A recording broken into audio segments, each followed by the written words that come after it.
நள தமயந்தி 20ஆம் பகுதி.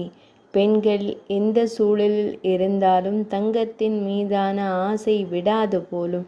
கணவருடன் கஷ்டப்பட்டு கொண்டிருந்த அந்த வேளையிலும் அந்த தங்க நிற பறவை மீது தமயந்தியின் கண் பட்டது. ராமபிரான் காட்டிற்கு சென்றபோது அந்த சிரமமான வாழ்க்கை நிலையிலும் தன் கண்ணில் பட்ட தங்க நிற மானை பிடித்து தர கூறினாளே அன்னை சீதா தேவி. அதுபோல் தமயந்தியும் தன் கணவரிடம் குழைந்தாள். அன்பரே, அந்த பொன்னிற பறவையை பார்த்தீர்களா? எவ்வளவு அழகாக இருக்கிறது. அதை எனக்கு பிடித்து தாருங்களேன் என்றாள், கொஞ்சலாகவும் கெஞ்சலாகவும். மங்கையரின் கடைக்கண் பார்வை பட்டு விட்டால் மாமலையும் ஆடவருக்கு ஒரு கடுகாம் என்பார்களே, இவனுக்கு பொறுக்குமா? தன் மையல் மனைவி தனக்காக நாட்டையும் சுகபோகங்களையும் ஏன் பெற்ற பிள்ளைகளையும் கூட மறந்து தன்னோடு காட்டில் கல்லும் முள்ளும் காலுக்கு மெத்தை என நடக்கிறாளே, அவளது துன்பத்தை மறக்க இந்த பறவை உதவுமென்றால் அதை பிடித்தாக வேண்டுமல்லவா? அவ்வளவுதானே. சற்று பொறு தமயந்தி, நீ இங்கேயே இரு, அதை நான் நொடியில் பிடித்து வருகிறேன் என கூறிவிட்டு கிளம்பிவிட்டான் நளன். கெட்ட நேரத்தில் உச்சகட்டமாய் வந்த அந்த பறவையை சனிதேவர் என அறியாமல் அதை நோக்கி பூனை போல் நடந்தான் நளன். அது கையில் சிக்குவது போல பாவனை காட்டியது.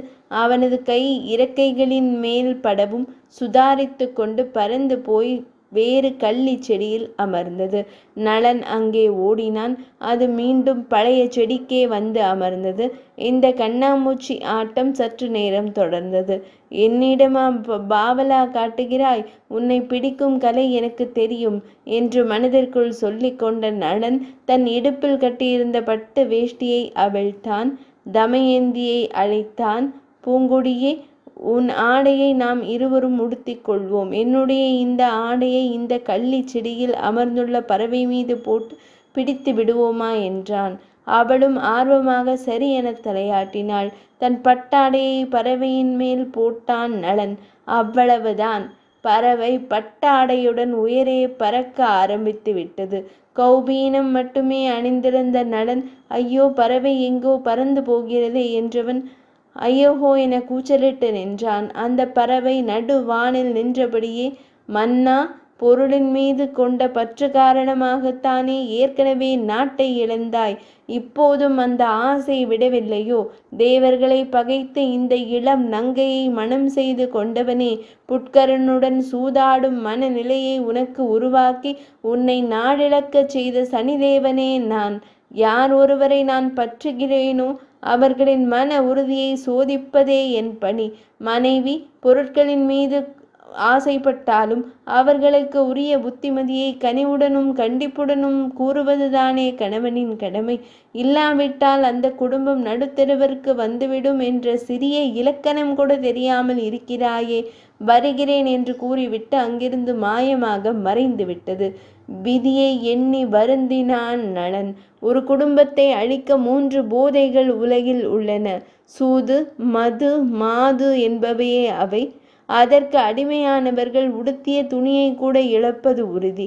போதையில் தெருவில் ஆடையின்றி உருளும் எத்தனையோ ஜென்மங்களை இன்றும் பார்க்கத்தானே செய்கிறோம். பணத்தாசையால் இன்றும் கூட விளையாட்டுக்கள் கூட சூதாக மாறி இடுப்பு துணியை கூட இழப்பவர்கள் இருக்கத்தானே செய்கிறார்கள். இவர்களுக்காகத்தான் நள தமயந்தியின் கதையை வியாசமா முனிவர் மகாபாரதத்தில் கிளை கதையாக எழுதி வைத்தார். இதை போன்ற கதைகளை பெற்றோர் பிள்ளைகளுக்கு கற்றுக் கொடுத்தால் அவர்களின் மனதில் இளமையிலேயே நல்லெண்ணங்கள் பதியும். இதையெல்லாம் விட்டு குழந்தைகளுக்கு போலிச்சான்று வாங்க கற்றுக் கொடுத்தால் அவர்களின் மனம் விஷமாகத்தானே போகும். அவர்களெல்லாம் இன்று சனிதேவரின் பிடிக்குள் சிக்கிக் கொண்டார்களே. கட்டிய துணியை இழந்த நளன் மனைவியின் ஆடையில் பாதியை வாங்கி உடுத்திக் கொண்டான். உடல் 2 ஆயினும் உயிர் ஒன்றாகட்டும் என்பார்களே, அப்படித்தான் நள தமயந்தி தம்பதியர் இருக்கிறார்கள். இப்போது ஆடையாலும் ஒன்றானார்கள். தமயந்திக்கு வயிற்றெரிச்சல் தாங்கவில்லை. சனிதேவரையே சபிக்க ஆரம்பித்து விட்டாள்.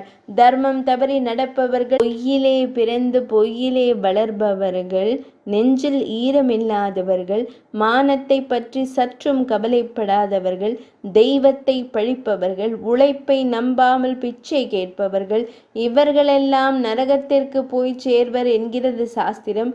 சனி தேவனே, நீயும் இப்போது அந்த நரகத்தில் சேர்ந்து விட்டாய். நீயும் நரகத்திற்கு போவது உறுதி என்று கூறி கண்ணீர் விட்டாள். 20ஆம் பகுதி நிறைவடைந்தது.